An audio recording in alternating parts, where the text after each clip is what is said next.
Halo, Assalamualaikum. Kembali lagi bersama Miss Rika. Di video kali ini kita akan belajar PLBJ kelas 4, tempat wisata sejarah di Jakarta.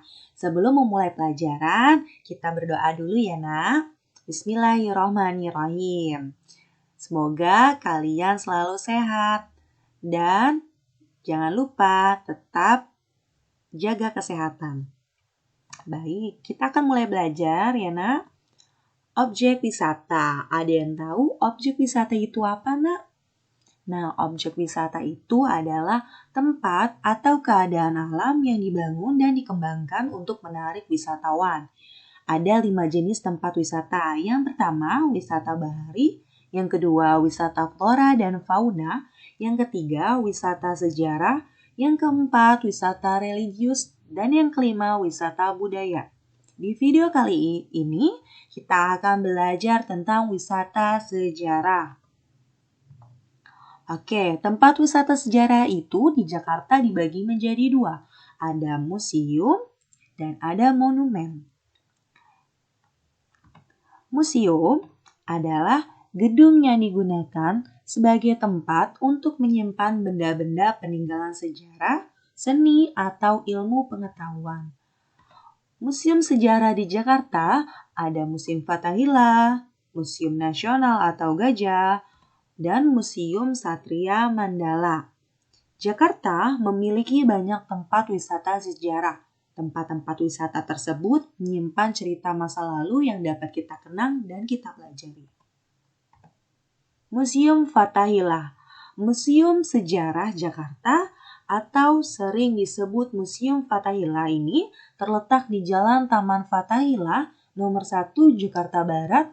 Museum ini kurang lebih luasnya 1.300 meter, terdiri atas satu bangunan utama, 2 bangunan sayap di bagian timur dan barat, 1 bangunan sanding yang digunakan sebagai kantor, ruang pengadilan, dan ruang bawah tanah yang dulunya merupakan penjara. Museum Fathahillah ini dibangun pada tahun 1707 sampai 1712.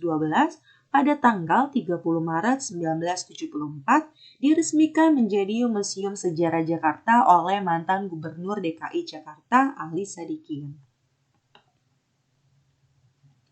Museum Nasional atau Gajah. Sejarah Museum Gajah. Museum Nasional Indonesia yang sering disebut Museum Gajah ini merupakan museum arkeologi, sejarah, budaya, dan geografi. Terletak di Jalan Medan Merdeka Barat 12, Jakarta Pusat. Tahun 1868 menjadi museum di bawah pemerintahan Belanda. Pada tanggal 17 September 1962, kemudian diserahkan kepada pemerintahan Republik Indonesia.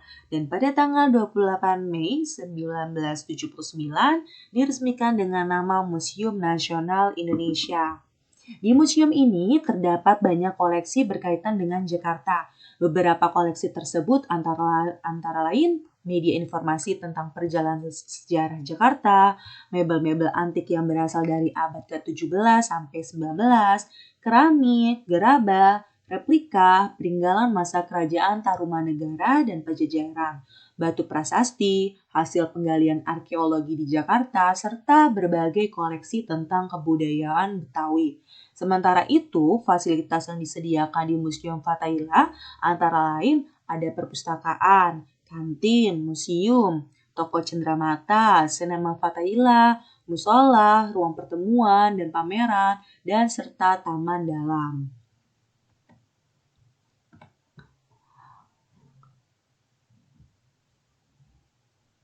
Museum ini menyimpan lebih dari 140.000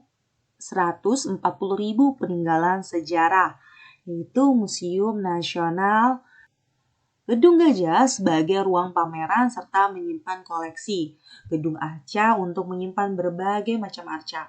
Gedung Arca diresmikan oleh Presiden Susilo Bambang Yudhoyono pada tanggal 20 Juni 2007. Museum Nasional ini terletak di Jalan Medan Merdeka Barat 12, Jakarta Pusat. Museum Satria Mandala. Terletak di Jalan Gatot Subroto, nomor 14 Jakarta Selatan. Museum yang menyimpan sejarah perjuangan tentara nasional. Pada tanggal 5 Oktober 1972, Presiden RI kedua Soeharto meresmikan bangunan ini menjadi Museum Satria Mandala. Selain itu, di museum ini juga tersimpan tandu yang digunakan untuk mengusung Jenderal Sudirman saat ia berjuang dalam keadaan sakit melawan penjajah Belanda. Dulu, museum ini bernama Wisma Yoso. Nah, fasilitas yang dapat dinikmati pengunjung pada museum ini antara lain Museum Waspada Purbawisesa, Taman Bacaan Anak, Toko Cenderamata, Kantin Museum, serta Gedung Serbaguna. Masih dalam kompleks Museum Satria Mandala terdapat pula Museum Waspada Purbawisesa. Di museum ini menampilkan diorama tentang kisah perjuangan TNI bersama dengan rakyat dalam melawan pemberontak pada tahun 1960-an.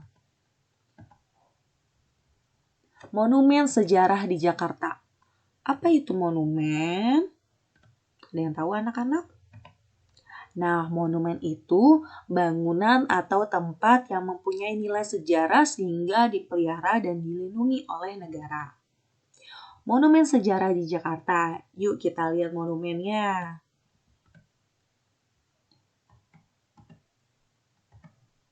Nah, ada Monas. Monas itu monumen nasional. Pasti kalian sering lihat dan sering dengar atau sering berkunjung ke Monas. Monas terletak tepat di jantung kota Jakarta, tepatnya di lapangan Medan Merdeka, Jakarta Pusat. Monas memiliki tinggi 132 meter.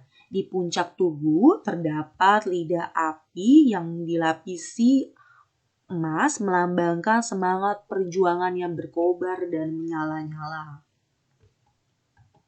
Sejarah Monas. Monumen Nasional mulai dibangun pada tanggal 17 Agustus 1961 di bawah pemerintah Presiden Soekarno, dibangun di area seluas 80 hektar. Pembangunan Monas diarsiteki oleh Friedrich Silaban dan R.M. Sudarsono. Monas selesai dibangun dan diresmikan pada tanggal 12 Juli 1975 oleh Presiden Soeharto. Dalam kompleks Monumen Nasional terdapat beberapa fasilitas. Salah satunya adalah Tugu Monas yang terletak tepat di tengah. Di dalam bangunan Tugu Monas terdapat Museum Sejarah Nasional Indonesia, Ruang Kemerdekaan, serta pelataran puncak dan api kemerdekaan. Ketika keluar ke pelataran, kita akan disuguhi pemandangan Taman Monas. Di bagian Taman Merdeka Utara terdapat kolam. Di dekatnya terdapat patung Pangeran Diponegoro yang sedang menunggang kuda. Sementara itu, di tiap halaman luar yang mengelilingi monumen terdapat relief yang menggambarkan sejarah Indonesia sejak masa kerajaan hingga setelah Indonesia mencapai kemerdekaan. Monumen Tugu Proklamasi. Ini anak-anak nih gambar Monumen Tugu Proklamasi.